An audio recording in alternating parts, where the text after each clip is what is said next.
All right, we'll start in just a few seconds here.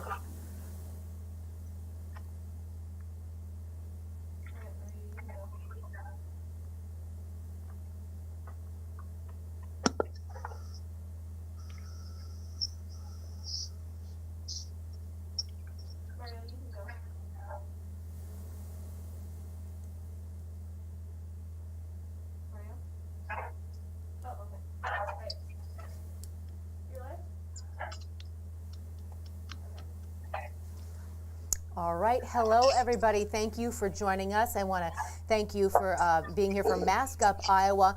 Facts about face coverings. My name is Stephanie Engelson. I work here at We Are Iowa, and I'm very excited to have this conversation tonight. We're teaming up with the Polk County Medical Society to talk to you about masks. We know there's a lot of confusion, misunderstanding, a lot of emotion surrounding this topic right now, so we want to get to the bottom of just the facts today. And then let you make decisions that are right for you and your family. But let me tell you a little bit about the Polk County Medical Society to get started here. It represents Central Iowa physicians working and living in Polk County and surrounding communities since 1851. It's the oldest county medical society in the state, and it is local to Des Moines. So we have a team of doctors here, of experts here, whose goal is to keep us all healthy right now, which is, it's a big goal. It's a lofty goal during a pandemic. So I want to walk you through our panelists. Dr. William Wortman is joining us. He's an internal medicine specialist and current president of the Polk County Medical Society. We also have Dr. Joel Frum, a cardiologist and past president of the Polk County Medical Society. Dr. Carlos Alarcon, a family practice public health specialist and medical director of the Polk County Health Department and a board member of the Polk County Medical Society. And Dr. Ravi K. Vimuri, a specialist in internal medicine and infectious disease and a Polk County Medical Society member. So I want to thank all four of you gentlemen for joining us tonight. Thank you for having us. Really good to have you here. And thank you for having us. For you at home, we're going to ask questions that you submit. So if there is something that you would like to know as we are speaking, you can either comment on our post at We Are Iowa Facebook page, or you can text us at 515-457-1026. And I'll repeat that number again. It's 515-457-1026. That will come directly to me, and I can ask those questions for you. So, gentlemen, I want to start, masks right now. It seems like a small thing, but it's creating a lot of conversation, a lot of arguments, strong emotions surrounding masks. So I want to ask each one of you this question, and Dr. Wortman, I'll start with you. Why should we be wearing masks right now? So I think the biggest thing I can think of right away about why we should be wearing masks is that we can wear masks to prevent the spread of coronavirus potentially during its asymptomatic state. So if I acquire coronavirus, I might be spreading it and not even have any symptoms. So I wouldn't even know about it. So wearing a mask could really decrease the amount of virus that I spread to my fellow Iowans. I think that's why it's important. Dr. Frum, obviously as a cardiologist, you probably see people who are in compromised health. So is this a subset that it needs to be especially careful, or is that all of our jobs by wearing masks to protect everybody? It is really everyone's job. The wearing of a mask is something that works across the entire spectrum. It's not just people who are at high risk.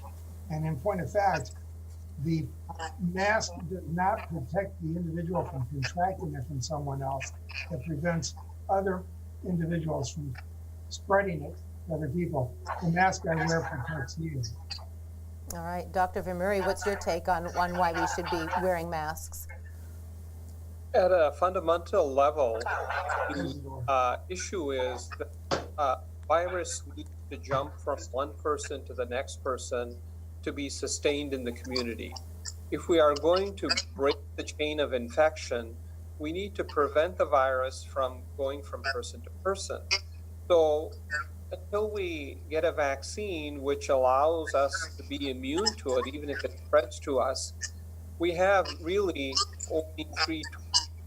One is wearing a mask, and as the other physicians have alluded, up to 40% of individuals are thought to be asymptomatic when they contract coronavirus. So these people don't even know that they have it, and they unwittingly spread it to other people. So in the midst of a pandemic, if we all wear masks, we give the virus less opportunity to spread from one person to the next person. That's really the key. We need to break the chain of transmission, and that's the most powerful tool we have. And when we have such a large number of relatively asymptomatic or low symptomatic people that might have it, it's incumbent upon all of us to be wearing a mask. Dr. Fromm is correct. It's not just people at risk, because we cannot tell who amongst us actually has it and is potentially spreading it. It's important that everyone wear a mask. All right, Dr. Alarcon Schroeder, I imagine as the medical director of the Polk County Health Department, this is something that you've been grappling with for a while, but also as a family practice public health specialist, we've heard the argument that some people are more at risk, children maybe don't get as sick. Masks for everyone, would that be your take? Yes, definitely. No, all my colleagues and here today have explained it, multiple reasons, and why we need to wear a mask. There's this abundant information, abundant data that wearing a mask prevents the asymptomatics and pre-symptomatics from passing the virus, from preventing from causing those big droplets that eventually break down into little pieces and little smaller particles that they're hanging out in the air. And that phase, the source prevention, is that is the most important part of wearing a mask. Also, it's important. Also, if we want to see what there is many international and national well-recognized institutions and that recommend wearing a mask. If we don't want to talk about politics, the White House, coronavirus task force, recommend wearing a mask. The CDC, the World Health Organization, American Medical Association, the Iowa Department of Public Health, and Polk County Medical Society. So international, national, and state organizations are recommending to wear a mask. I think there is not really a downside of not to wear a mask, but you really could be preventing the spread the disease and hopefully slow down and give some time to the healthcare system to catch up and to the science to catch up and so we can get the vaccinations and treatments and be able to defeat this disease. Very good. In the beginning, when we first started talking about coronavirus here in the U.S., we were aware of what was going on overseas, but it was business as usual here. The message was, masks won't help you, you really don't need to buy them. And that message did change as we learned more, but it changed quickly over the course of a couple of months. Do you think it was hard for the American people to kind of follow that message, and maybe that's why we're seeing just a little bit of speculation and maybe second guessing? Is that something that any of you have seen with people that you've spoken to? I think when the initial recommendations came out was early in the phase when there was very little protective equipment for the healthcare workers. And I think one of the concerns at that time was by everyone going to wearing a mask, that there wouldn't be enough masks to go around for the people who were being exposed to the virus in the hospital. I don't think that there was ever a real disagreement among physicians that wearing a mask was something that was good or protective. It was just how feasible was it to accomplish at that point in time. Okay. Totally, I agree with Dr. Fromm. I mean, initially was we couldn't get this personal protective equipment, and I think the idea was to preserve those to the healthcare personnel. but definitely there is two parts, two phases on this wearing the mask. One is the personal protective equipment for hospitals and healthcare providers, and the other one is the source control. Try to prevent from spreading the disease for the asymptomatic, and for that definitely has never been a doubt that it helps, and we know definitely more about that right now. Yeah, I would echo that. In the beginning, there was initial recommendation that not everyone shouldn't buy up all the masks. There was a real concern supply chain wouldn't be able to wouldn't have masks for health providers. But another reason masking was initially discouraged was that we underestimated the amount of community transmission that was ongoing because we didn't have testing. So initially, as people may recall, in the early phases of the pandemic in this country, most of the cases were travel related, and they were in pockets where travelers had returned. It was only when the first cases of community transmission were detected and testing became more widely available, realized that there's a lot more transmission.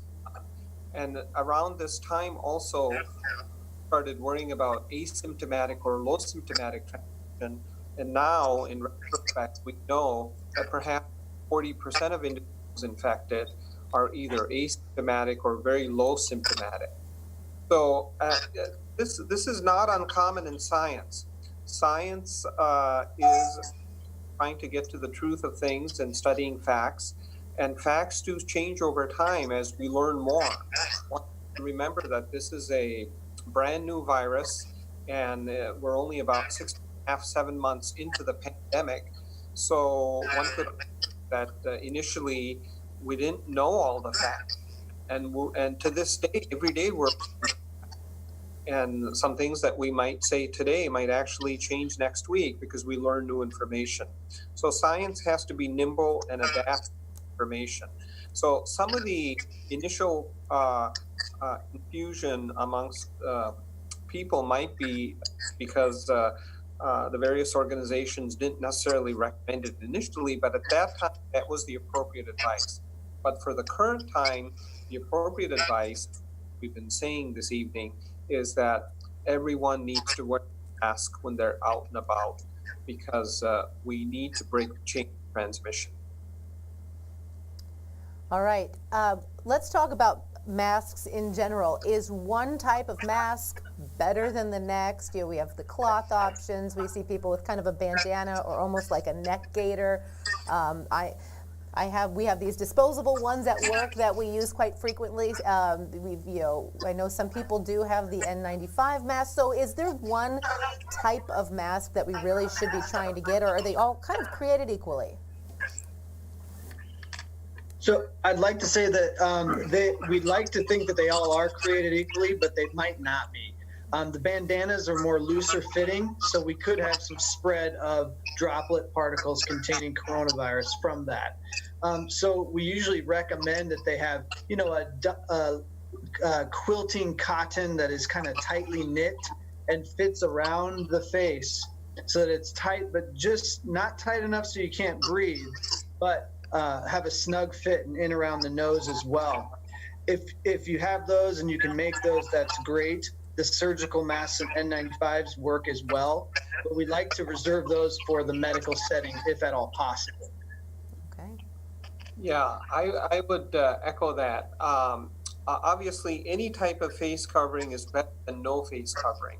But having said that, the general public are best served, as Dr. Wortman has alluded to, a rather tightly woven cotton face mask that is capable of being molded around, especially the nose. And ideally, they should be reusable and washable. And then again, the surgical N95 should be reserved for medical. Now, there are some industrial N95s which have one-way valve. those are dangerous masks. These are masks that are often sold in or for people who sandblast or do a lot of woodworking. So when you inhale the air through a filter, but when you exhale through this mask, the one-way valve doesn't filter the exhaled breath. So to avoid getting industrial wave valve N95s. I think people are better served by simple cloth masks. Okay, we got a wonderful viewer question actually about this it had never occurred to me to ask this, but especially the idea of sending kids back to school into a classroom setting where they may have to wear a mask. How often would a cloth mask need to be changed during an 8-hour workday or school day, if at all? Could you get through with just one mask in that day? I think it would depend upon how soiled or how wet it got. If it's particularly hot and people are sweating a lot, it's conceivable that mask could get wet pretty quickly. So that would be consideration. And then sometimes in cold weather, people may have noticed, they go for walks in really cold weather, they put a scarf around their mouth. The hot air coming from your breath could condense as it hits the cold. That could make your scarf wet. That could happen with a mask. But in general, building in a school that presumably has anywhere from 68 to 72 degrees, relatively controlled humidity, one could see wearing a simple cloth mask for an entire 8-hour school day. It's always a pleasure to listen to Dr. Murray, though he can explain this so easy, though. But definitely, I think in some of the schools and the CDC also recommends that for younger kids, it might be hard to have them keep the mask all day round. That they might have to prioritize the times where they use it, like when the distancing for 6 feet is unable, when they're inside the room, maybe when they're waiting for the bus or when they are carpooling. This will allow a longer use of the mask. But definitely, if it gets wet, you are not supposed to use it. You're supposed to change it. Hopefully, with these measures, the younger kids can use it for a whole day. And there definitely will have to be many reminders for the young kids to maintain to keep their facial mask. But as all my colleagues have said, there are different types. Masks are made with different materials and designs, and those will change their filtering capability. But the ones that we use in healthcare system, they go through rigorous standards. And for us in USA, the N95 is our standard facial mask. But this is designed for personal protective equipment to prevent the virus to infect a healthy person, a healthcare provider. And the other part of using the mask is the source prevention, to prevent the person who unknowingly has the disease to pass it to healthy people. And for those, many studies show that, the facial clothes and like Dr. Wortman said, quilted cotton, with 2 layers stitched together and with good seals around the face, they are very good to prevent the spread of the droplets from coughing or speaking loud or breathing to other people. So I thank them both for the detailed explanations. Perhaps the take-home message for that viewer is potentially consider giving your child 2 masks per day, sending them to school with the mask on, of course, and then maybe changing it out at lunch if it becomes, wet or soiled, and then bringing them both home to be washed in warm water that night. Perhaps that would be a good measure to try. All right. Dr. Fromm, I want to ask you about this.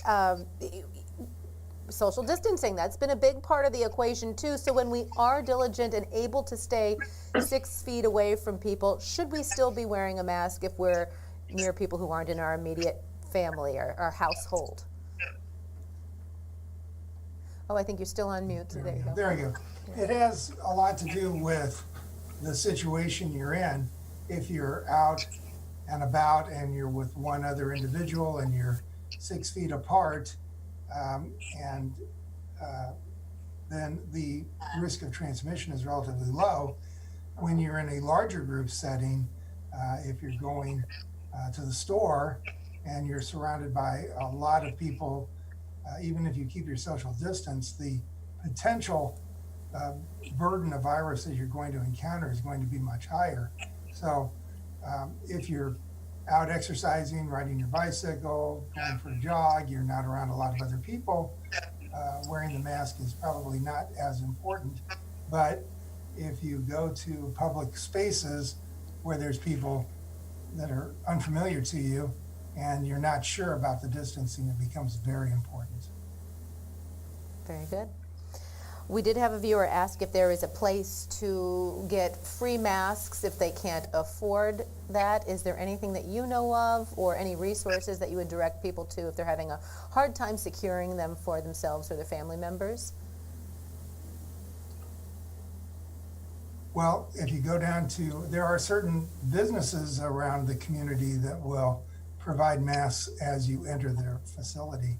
I know there are some grocery stores like Whole Foods have been very, very good about that. But, that's not something that's widespread throughout the community.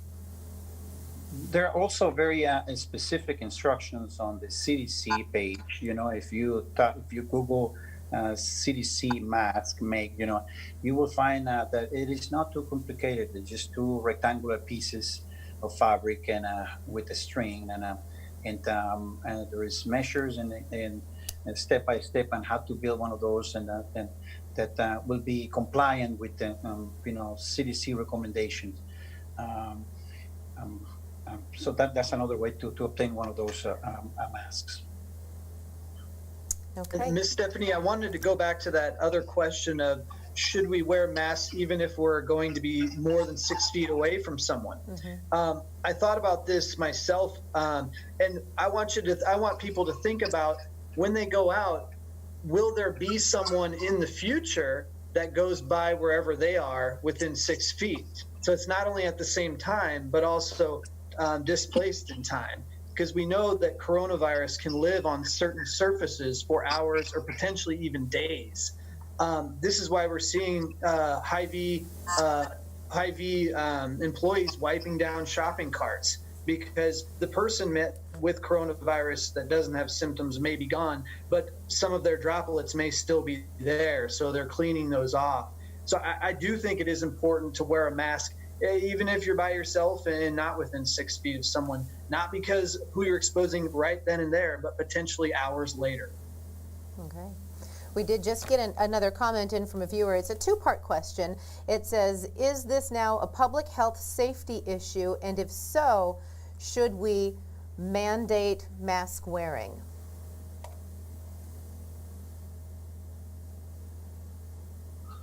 I think that we should, because until we get a vaccine, like I said several times already this evening, the only way we're going to get a handle on community transmission is to block the virus from going from one person to the next. And there are very, three simple things that we can all do to help achieve that goal. One is to wear a mask, and as has been alluded to this evening, two reasons for doing that. Most important reason is to prevent your droplets from contaminating the environment, whereby other people can access them if you happen to be an asymptomatic individual, and then also protect you from other people's droplets. The second thing we can do is frequently wash our hands, and the third thing is we can maintain social distancing. So I think cases are surging throughout the country and not health, public measure that should. It certainly has worked well in other countries. It's been unfortunate that Americans have been reluctant to take this step. We know from countries like Germany and Korea and Japan that this is an important public health measure to help the population. All right. Dr. Fromm, I wanted to ask you another question. Is there any person that you can think of that maybe shouldn't wear a mask? A person maybe with a disability, or people who already have breathing issues? Or is this really something everybody should be doing? Well, there's always going to be exceptions. There are people who have tracheostomies or other sustained breathing apparatus where it's hard to imagine, but they're not generally out and about in the community to a large extent. The most important mask, I mean, you can always talk about what, mask is the best. In my opinion, the best mask is the one that people are willing to wear. If you have a mask that people find uncomfortable, they have a hard time breathing, and they're taking it off frequently, it is not really serving its purpose. But the more you wear it, the better off everyone will be. All right. What about children? Again, we talked about wearing them at school for long periods of time. We know kids, they like to touch their face a lot and would probably like to play with a mask. So is there anything that you would advise we start doing now to prepare them for going out in public and wearing a mask, or going to school and wearing one and doing it safely? Well, I think. definitely. Go ahead, Dr. Murray. Sorry, I just want. I don't know if you were going to ask this a little bit later in the program, but there are face shields, and some people would argue that a face shield is perhaps as good as a mask, and perhaps even slightly better. As you do, the average human being, apparently, we touch our face at least 20 times an hour. And of course, on our face, we have three types of mucous membrane that is very amenable to being infected with coronavirus. All it takes is for me to take my hand and itch my eye after I've just touched the grocery store crossing card. And if I unwittingly do that, potentially transfer the coronavirus, I could get infected. On the other hand, if I had a face shield on, I can't really touch my face, and kids can't really touch their face. And people with breathing problems, there's more space between their mouth and the shield, so perhaps people that are claustrophobic with the face mask use a face shield. So face shields may be an answer for some people because it protects the mucous membranes and makes you think twice before you touch your face.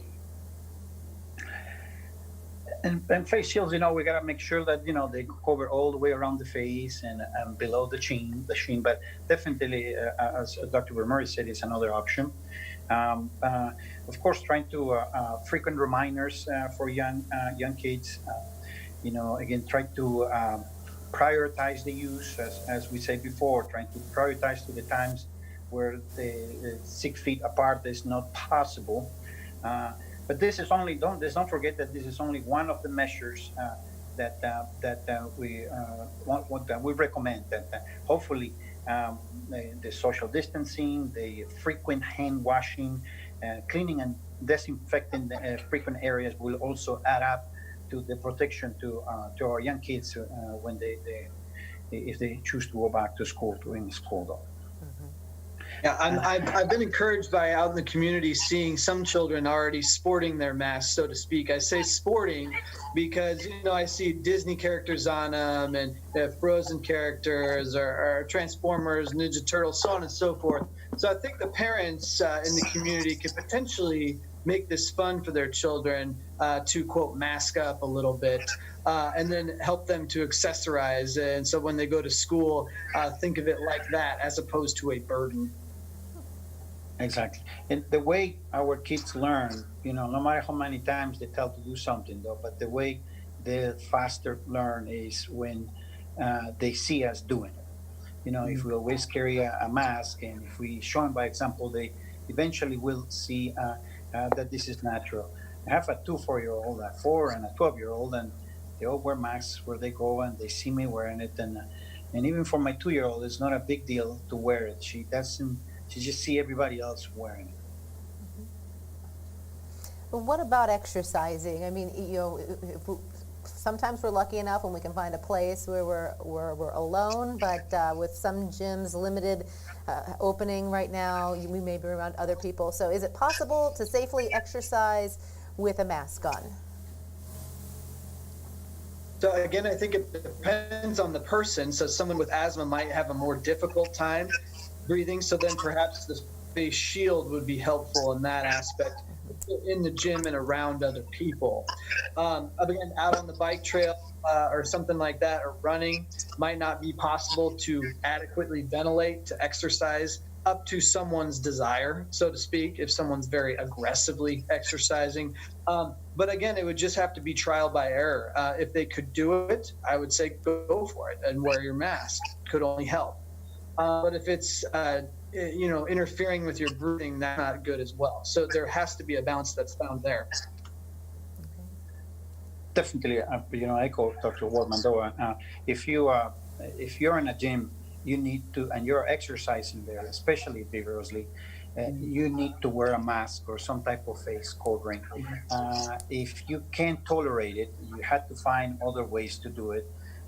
Maybe you can figure out to do it outdoors, or maybe in a time that there's in a different area. But we know that talking and breathing deeply and fast, those kind of situations promote the droplet production and the aerosolization of those viruses. So not to forget that there are some high-end athletes that they currently, even before the COVID-19, they exercise with facial mask. But I think if you cannot tolerate it, the facial mask, when you exercise indoors, you need to exercise outdoors. Okay. We did have another viewer comment, or just wanting us to dispel some myths they have seen on social media, which we've seen a lot of misinformation there. That there's a certain danger to breathing in your own breath for a long period of time in a mask, or there's health risks to that. So let's just open up the floor and ask the question: is there any danger to breathing in your own breath covered up with a mask? You cannot infect yourself. Yeah.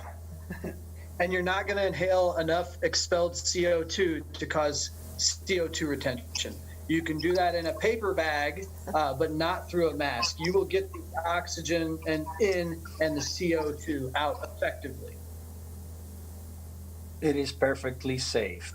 You are not going to cause any harm to wearing. I mean, it's perfectly safe. Yeah. There are no potential health effects to inhaling and exhaling through a mask, because there's enough mixing of ambient or surrounding air that, as Dr. Wortman alluded to, it's not like breathing into a paper bag with a tight seal around your mouth. Cloth masks or even surgical masks, there's enough air that gets entrained or inhaled to mix with what you're exhaling. You won't retain CO2. Okay, so there will be no long-term effects, either short-term or long-term effects from wearing a mask for an extended period of time. Correct. That's unforeseeable at this time. Now, I think it's perfectly safe. In the case of patients with certain conditions, asthma, COPD, some medical conditions, it might be, the CDC does not recommend for in this case though, but for any other person without any of these conditions or lung problems, it should be okay. And the problem is just because it would be hard for them to breathe, not because it's keeping up, it's increasing the CO2 components, or it just will make it hard to breathe for somebody who already has trouble breathing due to lung conditions. But you would recommend that those people still wear masks and maybe talk to their physicians if they're having issues, or monitor that? What would be the course of action for those people? Definitely, talk to the regular providers, and also like Dr. Vermuri brought up, a facial shield, a face shield that might be another option for this type of patients that are unable to tolerate the facial clothing or facial mask because of lung problems. Okay. We recently heard from the director of the CDC. I think we featured that in our 5 o'clock newscast tonight, that he said, we have the 3 greatest tools to really slow this thing down. That is hand washing, social distancing, and the face mask. And people seem pretty on board with the first 2, the hand washing and the social distancing. So I'd like to ask each of you why you think the mask wearing has been such a sticking point for so many people and so controversial.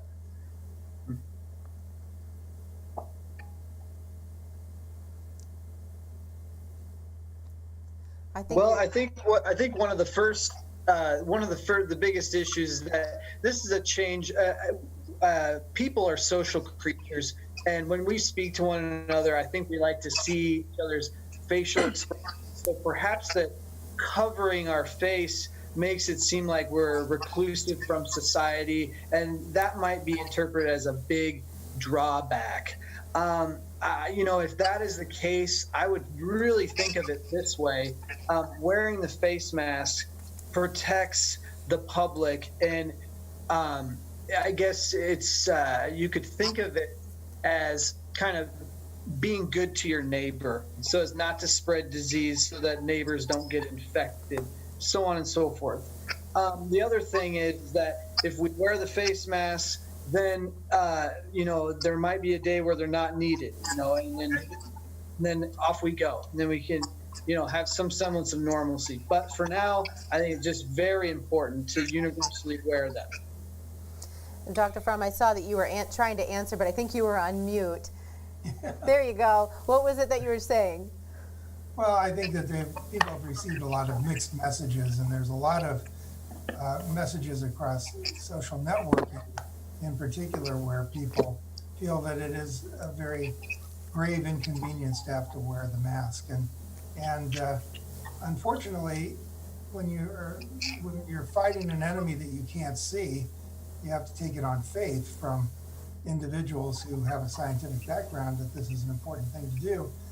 And as more and more people become adversely affected by the disease, it becomes more apparent to the average individual that it's an important step. But you really have to take the steps before it gets out of control. If you wait until you see the spikes and you see the hospitals full, then you end up in situations like our southern tier of states are facing now, where there just aren't enough healthcare resources to provide adequate care to all the people who are sick. So you have to really be proactive. I think that unfortunately, the advice to wear a mask is purely a public health measure, but somehow it has become politicized, and that has turned off some people. So I think we need to get back to the fact that the reason that we're recommending that people wear a mask is, again, it's simple. We're trying to prevent the virus from jumping from one person to the next. And this is just one of the 3 components that's very important. All 3 combination are important. If we're going to do just 2 of them and not the 3rd one, then it's not going to be as effective.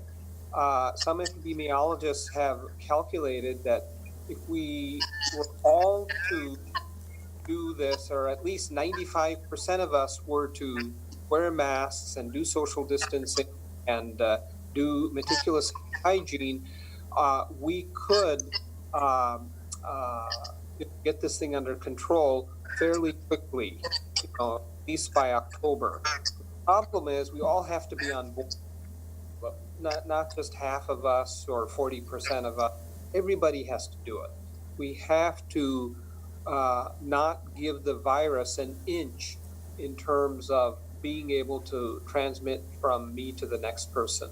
The way you do that, and we're being parrots here, but it's the 3 W's. Watch your distance, wash your hands, wear your mask.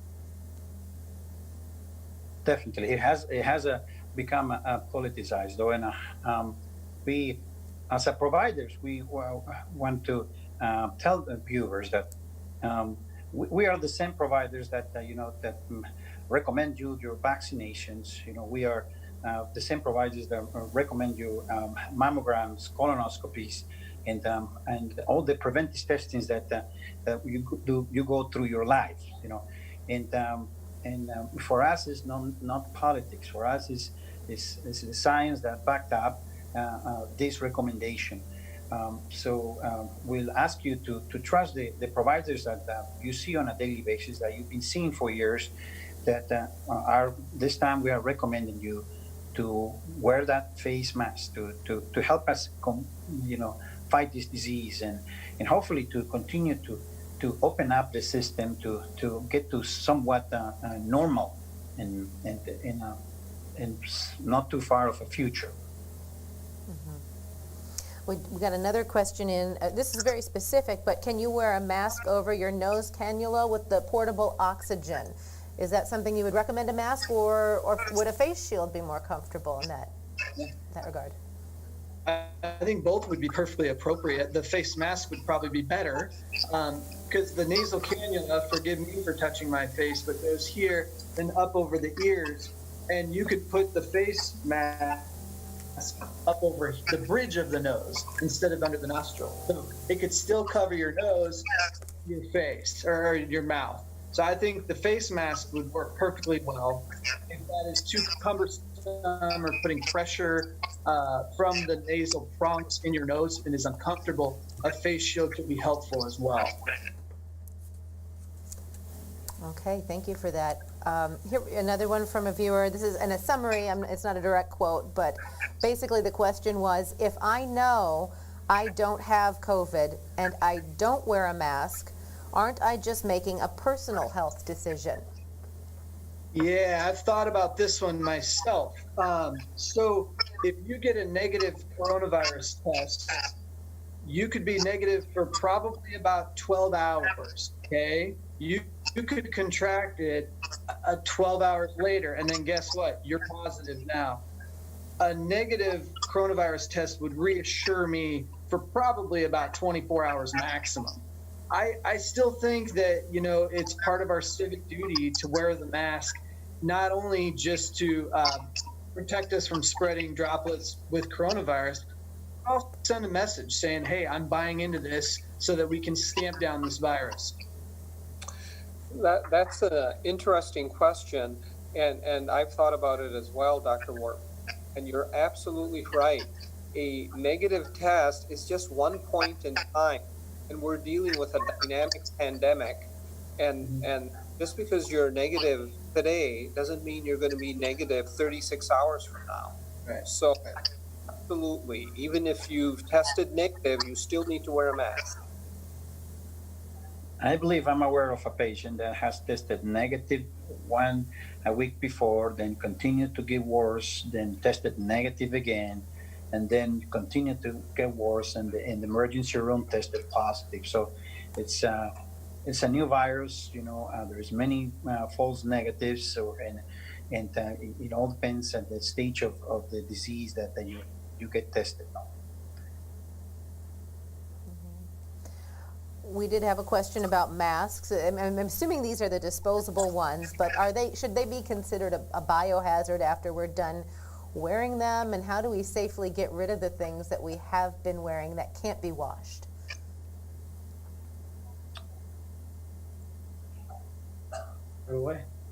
I think that you can just put it in the regular trash and dispose of it like you would any other trash.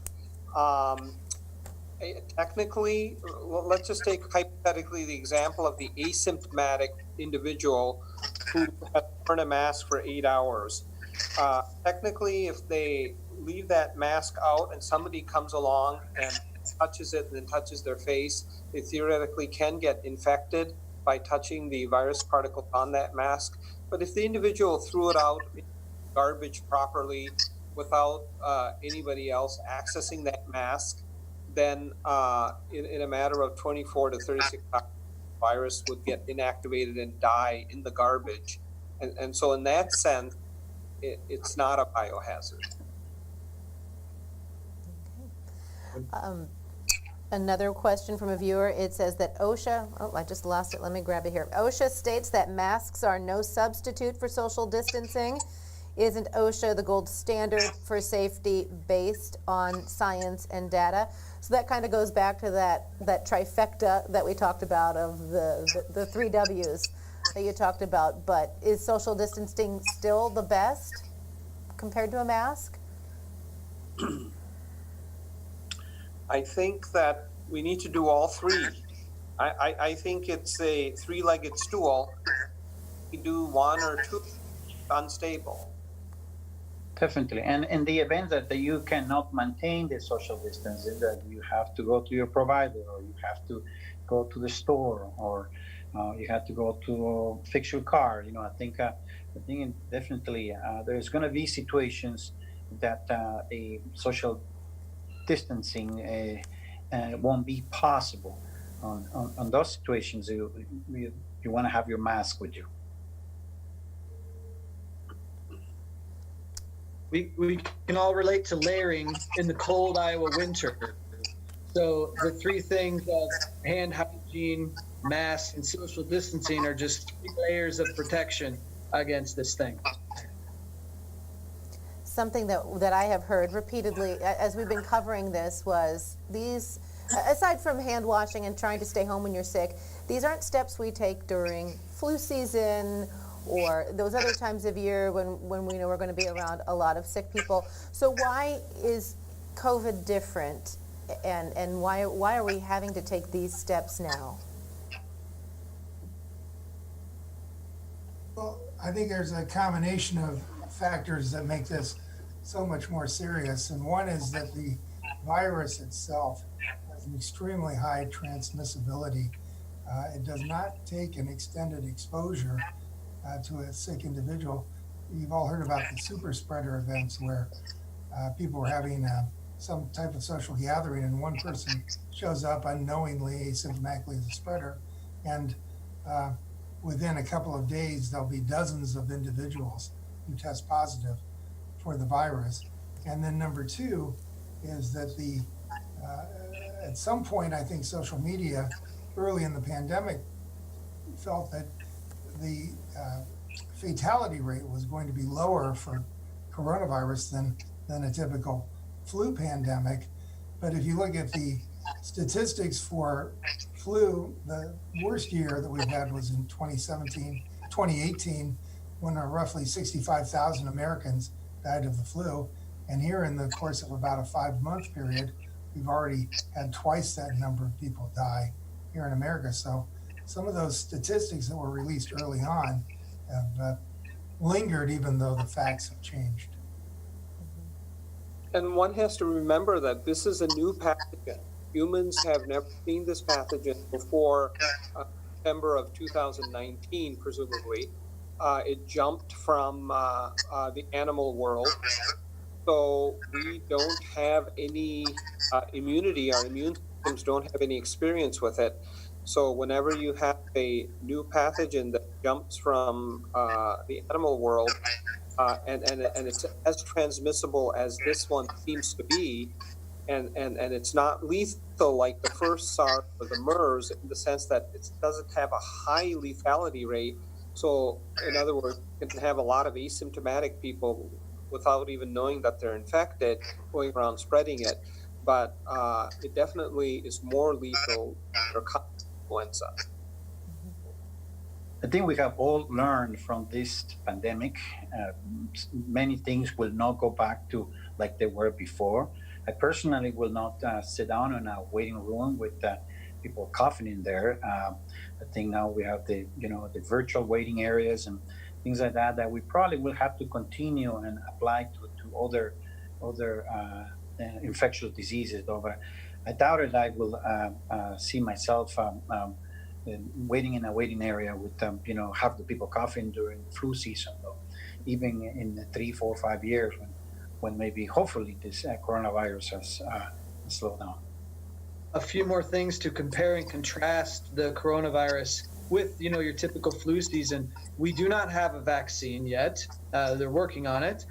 We do not have, a Tamiflu or oseltamivir equivalent to help, the coronavirus. They're experimenting with that, different trials. So it's like comparing apples and oranges. But we could learn a lot from this, and if everybody does wear masks and it does tamp down the infection rate, perhaps we could extrapolate this and practice this during flu season as well. I think it's an opportunity to potentially expand that to flu season. So again, if people are a little open-minded here and kind of help out with this experiment, we'll call it, and wear the mask, we might learn ways to care for ourselves down the road a little better. Correct. Definitely.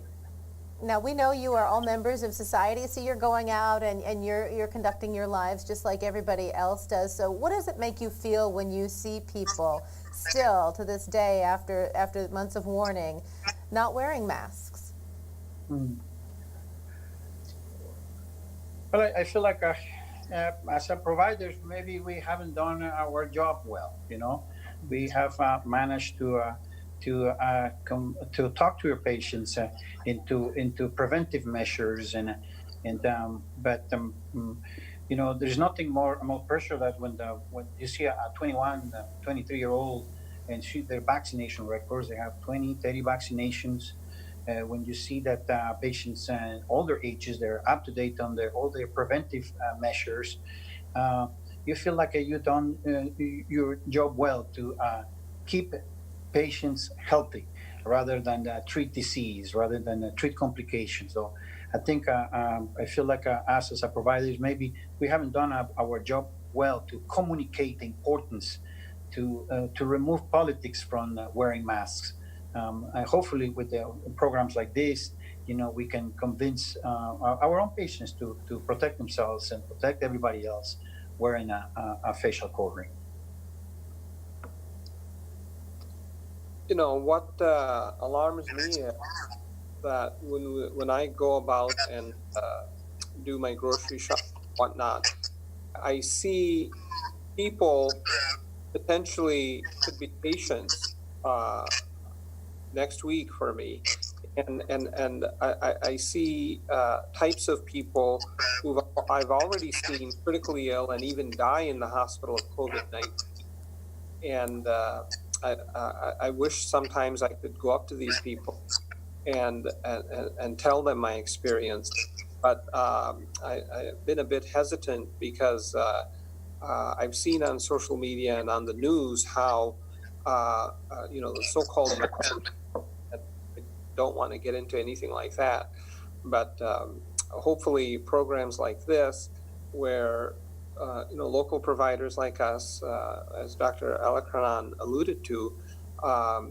patients are usually very receptive to messages of prevention, and people get their vaccinations, people get their mammograms, their colonoscopies. They don't want to get cancer. So in that same vein, somehow we need to convince people you don't want to get coronavirus, and this is a very effective preventative method. So please do it. Dr. Fromm, how do you feel? I think it is with mixed emotions that when we're out and about and we see someone without a mask on, we can't help but feel. But I agree with Dr. Alarcon. I mean, maybe it's a calling that we should be doing more of these town hall meetings, talking and getting accurate information out there for patients so that they can, achieve buy-in to kind of adhere to this mask up initiative. So I think we need to keep doing that as physicians, and that's why we're here tonight. Dr. Fromm, how do you feel when you see people not wearing masks? I feel very uncomfortable. I sometimes want to get the heck out of there. And I find it very discouraging that it has been so politicized that people, I just saw tonight on the news that state senator in Florida was saying that it was unconstitutional to have a law to mandate people to wear masks, even though they've had tens of thousands of deaths in their state in just a short period of time. So, you know, I literally, again, I don't feel comfortable confronting people, but I also don't feel comfortable being in that situation. I don't think confronting someone in public is a really effective way to exact meaningful change. I think this is a good way to start. Another thing I'd like to just plug out there and say, if you're watching this, you're thinking, gosh, I haven't been wearing a mask. Should I wear that mask?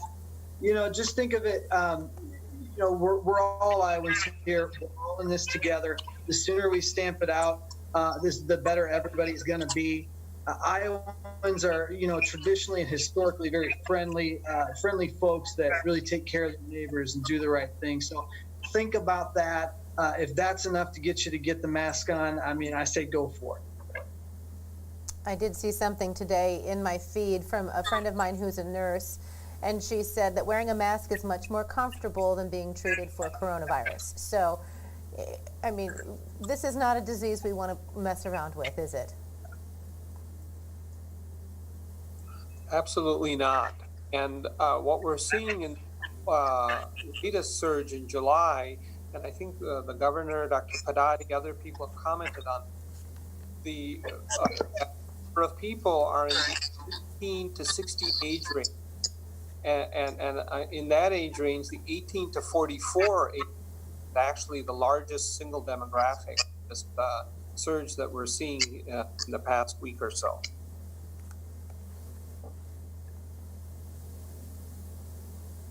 Another thing to think about, if you're on the fence of wearing a mask or not, think about if you get, coronavirus, you're out of work for 2 weeks minimum, and that's if you best case scenario.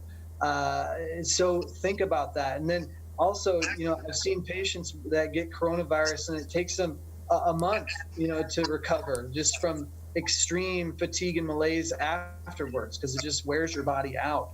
So consider that as well.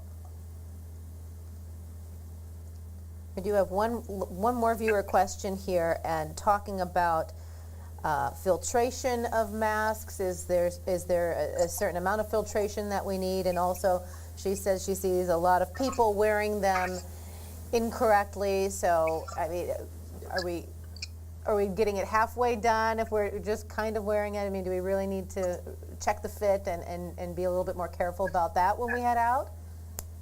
Yeah. So she's absolutely right. Sometimes we see people walking around like this. This is not really helping anyone. Please don't wear your mask like this. You need to wear your mask like this. You need to wear it like this. So I think I see all of us wearing glasses here. This is just speaking from personal experience.